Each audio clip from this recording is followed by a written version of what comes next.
తులసి ప్రతి ఇంట్లో ఉండాలి. తులసి యాంటీబయాటిక్. ఉదయాన్నే లేచి స్నానం చేసి తులసికి ప్రదక్షిణం చేసి ఒక గ్లాసు నీళ్లు పోయకుండా ఏ పని చేయకూడదు. ఏ పని ఫలించదు. తులసి కటాక్షం ఉంటేనే మనకు అన్నీ ఫలిస్తాయి. విష్ణుమూర్తి ఆవిడ పాతివ్రత్యానికి మెచ్చి ఆవిడకి ఇచ్చినటువంటి వరం అది. అందుకే రాముడికి తులసి దళాలంటే చాలా ఇష్టం. విష్ణు ఆలయాల్లో ఎక్కువ తులసి దళాలు వాడతారు. విష్ణుమూర్తికి అలంకారాలు బాగా ఇష్టం. అందుకని మల్లె పూలదండ, చామంతి పూలదండ, బంతి పూలదండ, గులాబీ పూలదండ, నీ ఇష్టం వచ్చిన పూలదండలన్నీ పట్టుకొచ్చి విగ్రహం మీద బారేస్తే వచ్చే ఇబ్బంది ఏమిటో తెలుసా? విగ్రహంలో పురుగులు చేరతాయి.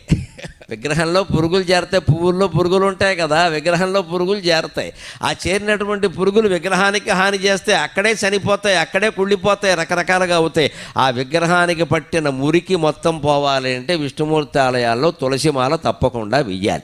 అది శాస్త్రీయమైన ఆచారం. హిందూ దేవాలయాల్లో పాటించే ప్రతి ఆచారం శాస్త్రీయం.